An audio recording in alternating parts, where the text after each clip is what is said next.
Hello friends, आप सभी ने सिंड्रेला की कहानी ज़रूर सुनी होगी। सिंड्रेला की कहानी आपको परियों की प्यारी सी दुनिया में ले जाती है और हम सपनों में कहीं खो जाते हैं। कैसे सिंड्रेला को ज़िंदगी, सिंड्रेला की कहानी एक परी और राजकुमार बदल देते हैं। आइए एक बार फिर से देखते हैं सिंड्रेला की कहानी। तो सिंड्रेला की कहानी में पात्र कौन कौन है, तो एक सिंड्रेला, राजकुमार, सिंड्रेला के पिता, सिंड्रेला की दोनों बहनें और परी। बच्चों, बहुत पुरानी बात है। एक देश में एक व्यापारी निवास करता था। उसकी बेटी एला अत्यंत ही सुंदर और प्यारी थी। दुख की बात थी कि एला की माँ नहीं थी। वह बचपन में ही गुजर चुकी थी। एला अपनी माँ को याद कर रोज़ रोया करती थी। उसके पिताजी काम के सिलसिले में ज़्यादातर बाहर ही यात्रा किया करते थे। उन्हें एला के देखभाल की चिंता थी, इसलिए उसकी माँ की कमी को पूरा करने के लिए उन्होंने एक दूसरी औरत के साथ फिर से शादी कर ली। मगर उस महिला की पहले से ही 2 बेटियां थीं।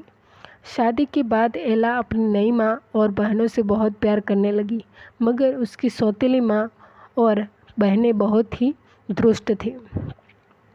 सिंड्रेला की कहानी में ये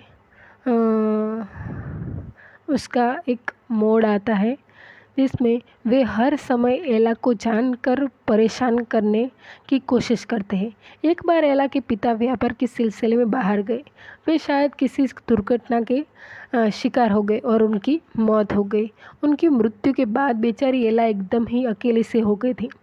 अब क्या था, उसकी सौतेली माँ तो घर की मालकिन बन चुकी थी और वो और उनकी दोनों बेटियाँ एला और उनकी 2 बेटियां परेशान करने लगी। घर का पूरा काम बेचारी को एला को करना पड़ता था और वे सभी खुद दिन भर आराम करती रहती थी। बचपन से राजकुमारियों की तरह रहने वाली एला को अब अपने फटे पुराने कपड़े एवं एला अपने ही घर में एक नौकरानी बन चुकी थी। पूरा दिन काम करने के बाद जब एला शाम तक थक जाती तो बेचारी अंगीठी जो वो होता है गरम गरम जो लकड़ियाँ करते हैं उसे अंगीठी कहते हैं, उसके पास सो जाती। अगले दिन सुबह जब वह उठती तो बेचारी को ऊपर अंगीठी की राख पड़ी हुई होती थी। बस यही वजह से ये उनकी दोनों बहनें सिंड्रेला एला के नाम से चिढ़ाती थी। और फिर कुछ समय के बाद उसका नाम सिंड्रेला ही पड़ गया। सिंड्रेला अपने जो खाली समय मिलता उसमें वो 2 चूहों और एक नन्ही चिड़िया के साथ खेलती थी। वही उसके दोस्त थे। फिर एक दिन अचानक राज्य में एक ऐलान किया कि राजमहल में एक बहुत ही बड़े जलाशय का आयोजन किया गया है। इस जलाशय में राज्य की सभी लड़कियों को बुलाया गया है। राजमहल में आने वाली लड़कियों में राजकुमार अपनी राजकुमारी को चुनने वाला था। यह अनोखा ऐलान सुनने के बाद राज्य की सभी लड़कियां राजकुमार से शादी का ख्वाब देखने लगी।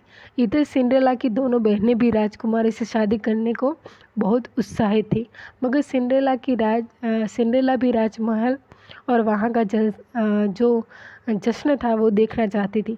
परंतु सौतेली माँ नहीं चाहती थी कि सिंड्रेला वहाँ जाए, क्योंकि सिंड्रेला बहुत ही सुंदर दिखती थी और उसकी दोनों बेटियाँ सुंदर कपड़ों में भी उसका मुकाबला नहीं कर पाती थी। माँ को डर था कि कहीं राजकुमार सिंड्रेला को ही पसंद न कर ले, इसलिए उसने सिंड्रेला को जाने की इजाज़त नहीं दी और बहुत सा काम देकर घर पर ही रुकने को बोला। सिंड्रेला उदास थी। उसकी दोनों बहनें सजने संवरने लगी, नए कपड़ों में तैयार होकर जश्न के लिए चली गई।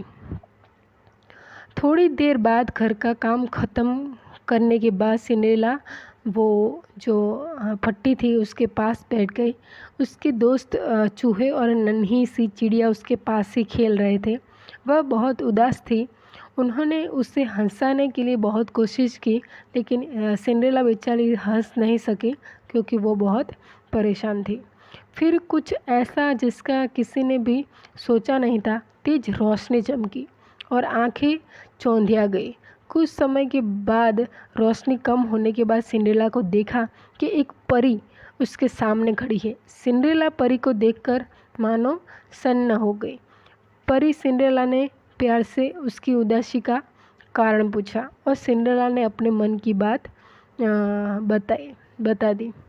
उसकी बात सुनने के बाद परी पूछती है, एला, क्या तुम वहाँ जाना चाहती हो? सिंड्रेला कहती है, हाँ, मैं चाहती हूँ पर जा नहीं सकती। परी ने पूछा, क्यों? वह इसलिए कि अगर मैं इन फटे कपड़ों में वहाँ गई तो दरबार मुझे अंदर नहीं घुसने देंगे और मुझे भगा देंगे। इस पर परी ने मुस्कुराते हुए अपनी जादुई छड़ी घुमाई और एक ही पल में सिंड्रेला बहुत ही सुंदर पोशाक पहने बहुत ही सुंदर लग रही थी। फिर परी ने सिंड्रेला से एक कद्दू मंगवाया और जादुई छड़ी से कद्दू को एक खूबसूरत बग्गी में बदल दिया। फिर सिंड्रेला के चूहे घोड़े बन गए और चिड़िया कोचवान। सिंड्रेला अब जाने के लिए तैयार थी।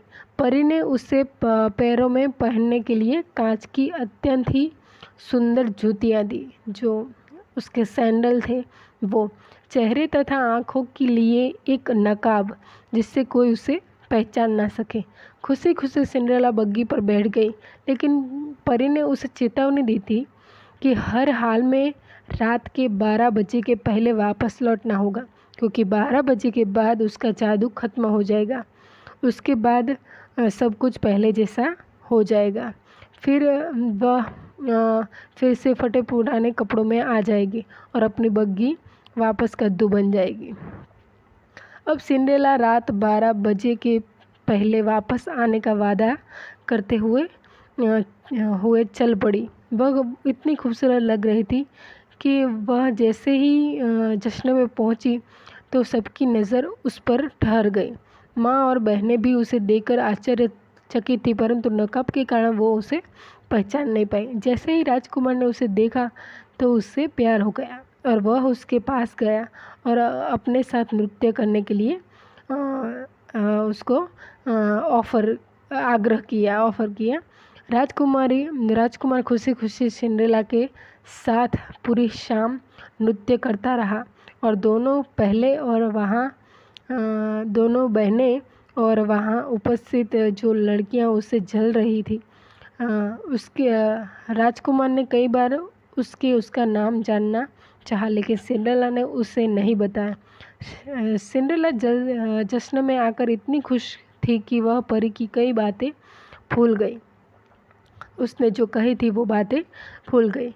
जैसे ही घड़ी ने रात में 12 बजे का घंटा बजाया, उसे परी की बात याद आ गई और वह महल से भागने लगी। राजकुमार उससे प्यार करने लगा था और उसके पीछे दौड़ा। राजकुमार उसे विवाह का प्रस्ताव देना चाहता था, लेकिन सिंड्रेला रुकी नहीं। भागते भागते जल्दी में उसके एक पाँव की जो जूता होता है वो दरवाजे तक छूट जाता है। राजकुमार उसे देखते ही उठा लेता है। जादू खत्म हो जाता है और घर पहुंचते ही सिंड्रेला अपने पुराने कपड़ों में वापस आ गई। परी के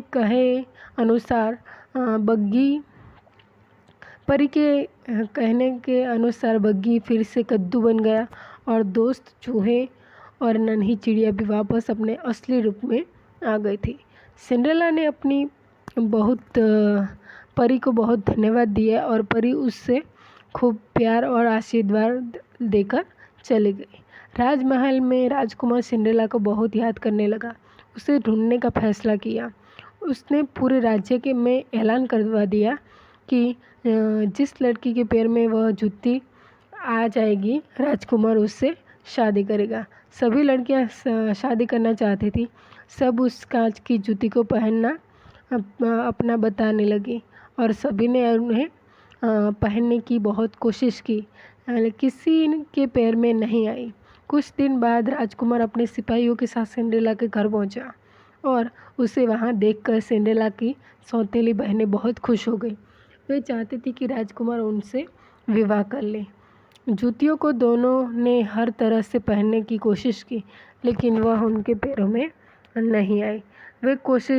उनकी कोशिश असफल रही।